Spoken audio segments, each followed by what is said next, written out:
some of these statements are repeats of what were on some of the earlier slides. But nonetheless, right, the light absorbed by substance is recorded as a function of wavelength. That's how all spectroscopy works.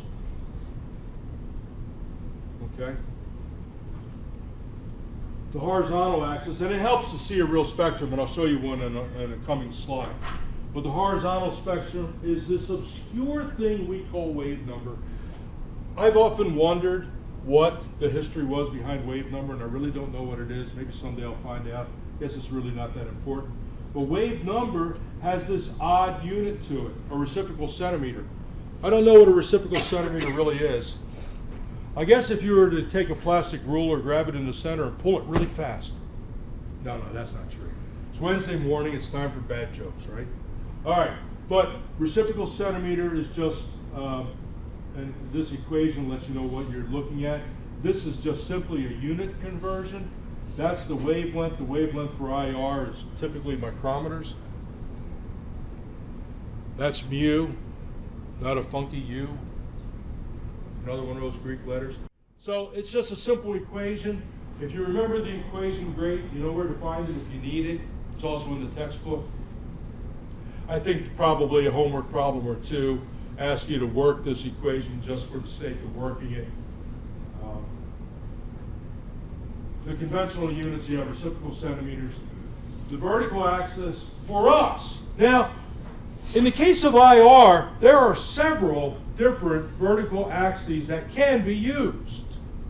Some of you are probably in Dr. Shaker's instrumental analysis this semester as well.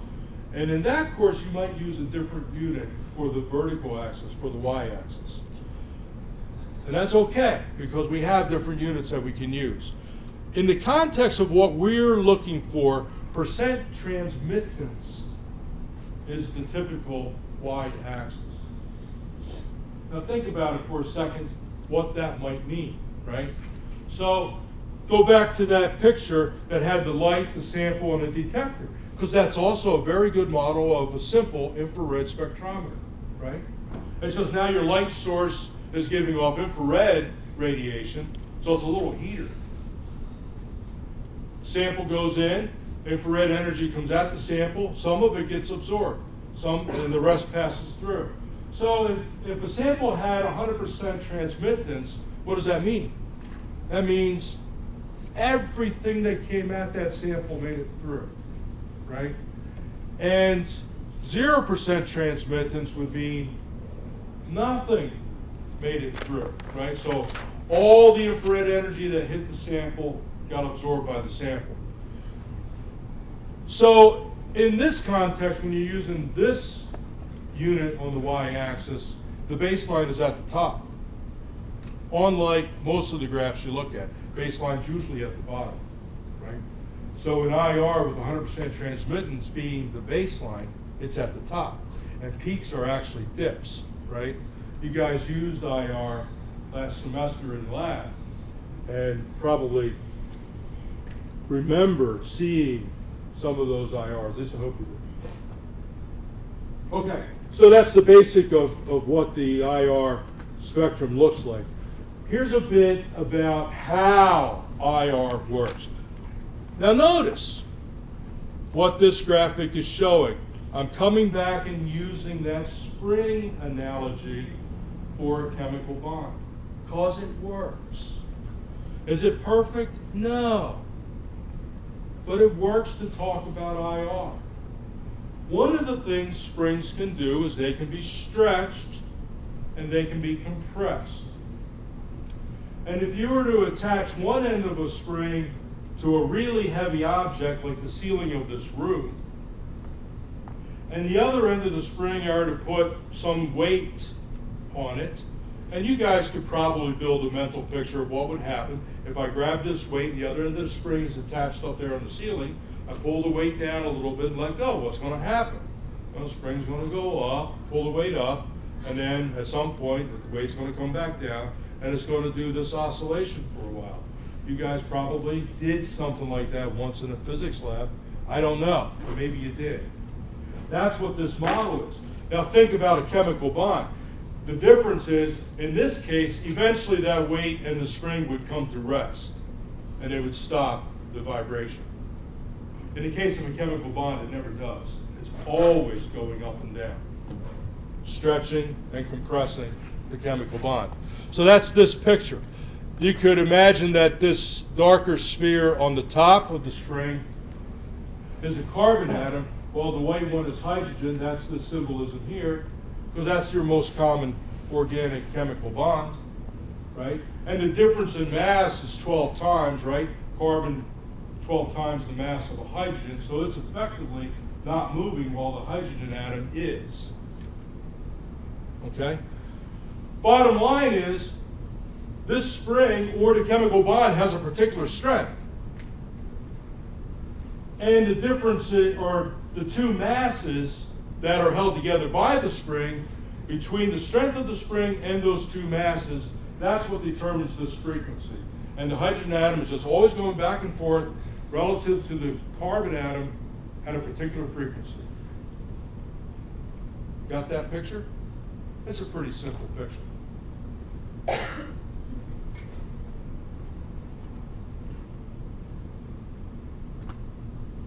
What happens when infrared radiation comes along and interacts with that chemical bond? Two things. Well, the basic thing is, if the frequencies match, right? That's an important issue. The frequency of the infrared radiation has to match the frequency of the oscillation of the chemical bond. Okay? When that matches, energy gets transferred from the photon to the chemical bond. Notice the changes from left to right. Notice the changes. What's changed? Look at it. You guys tell me. Tell me something you see different in the picture on the right from the picture on the left.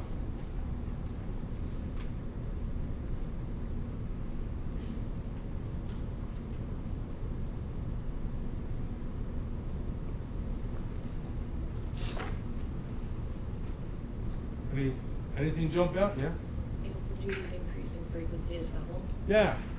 Amplitude has increased, and the frequency, they label it here, it is doubled. And if you look at it, you see 4 peaks, here you only see 2. So yeah, the frequency got doubled, and the amplitude has increased. It's, I don't know if they really intended that, but it looks like it might also be doubled there as well. So yeah, so this happens every time the frequency of the infrared radiation matches the frequency of a chemical bond. And that's it. But since energy's been transferred, we can measure that difference in energy, that loss in energy of the infrared radiation in the instrument. Okay? Any questions? All right.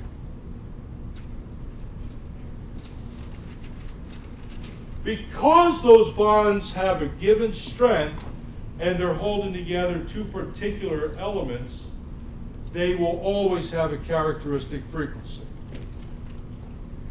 Here's a very short list of the most popular characteristic frequencies, and it would probably be to your benefit to know these.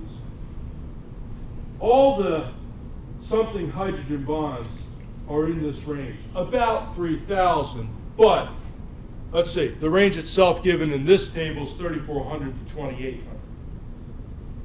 So that's OH, alcohols, right? That's NH. We haven't talked about NH much yet. That would be amines. And of course, CH. Now, every organic compound has CH. So you're always going to see something in this range. Notice the second entry in the table. Both are triple bonds. One's an alkyne, CC triple bond. The other's a nitrile, CN triple bond. They both show up in this range. They are the only thing that shows up in that range. If they ever are part of a molecule, they stand out like a sore thumb. Here's another one that's very important to remember in particular. It's the C double bond O. shows up at about 1700. The table listed as 1850 to 1600. CN triple bond, CN double bond, do not see that much. And carbon-carbon carbon-carbon double bond, of course, also shows up a little bit lower in that range. You can tell the difference between the three of those by looking at them if you have a little bit of experience. Okay? So, first three entries, really good idea to know those. In particular, OH, CH, and C double bond O, the carbonyl. You'll see those repeatedly. Notice that there's a change. The first three are collectively referred to as functional group, and they are, right? The next entry is referred to as fingerprints. Huh. Well, that's interesting. And that range is given as 1600 to 1000. And what's listed here are what? Carbon-carbon single bond, carbon-oxygen single bond, carbon-nitrogen single bond, stretching, and various bending absorptions.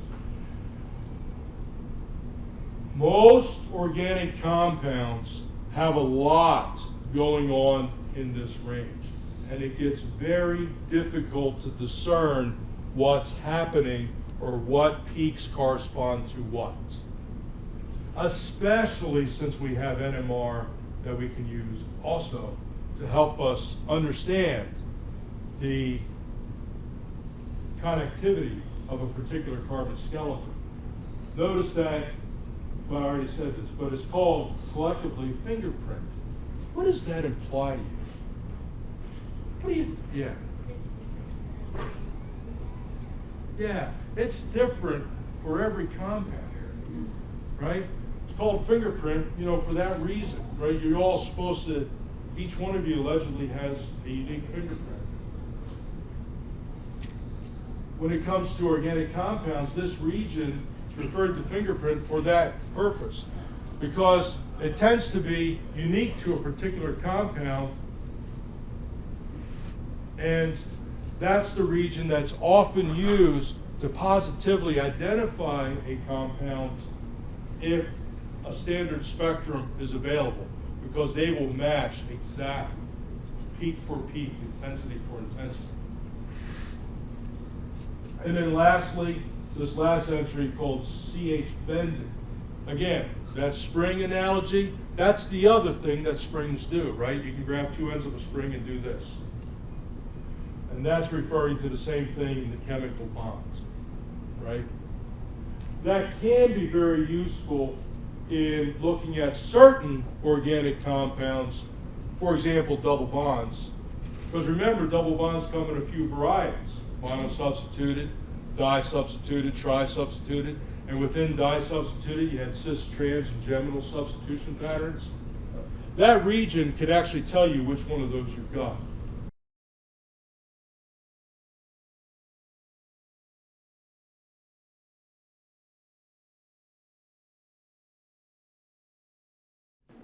This graphic is to bring out that point of the fingerprint region. If you look at it carefully, you'll realize two colors, right? And take a look at the two compounds. They're both 1,2-dimethyl-cyclohexane, right? One of them, this one, is the cis stereoisomer. This one is the trans stereoisomer. Yeah, that's a dash bond in the back there. So you've got the cis and trans 1,2-dimethyl-cyclohexane. They are, what's the stereochemical term to describe their relationship? They are, let's see, choices. They're the same thing, they're enantiomers and diastereomers. Huh. You forgot already. They are diastereomers, correct? They're not mirror images of each other, because the two methyl groups point in different directions relative to each other. And as you look carefully at the overlay of the two IR spectra, notice that they are what? Very similar but yet different. And this is that fingerprint region, right? And so in this region is where the subtle differences lie. But if you had a reference spectrum, you could always tell if you're looking at the cis or the trans isomer.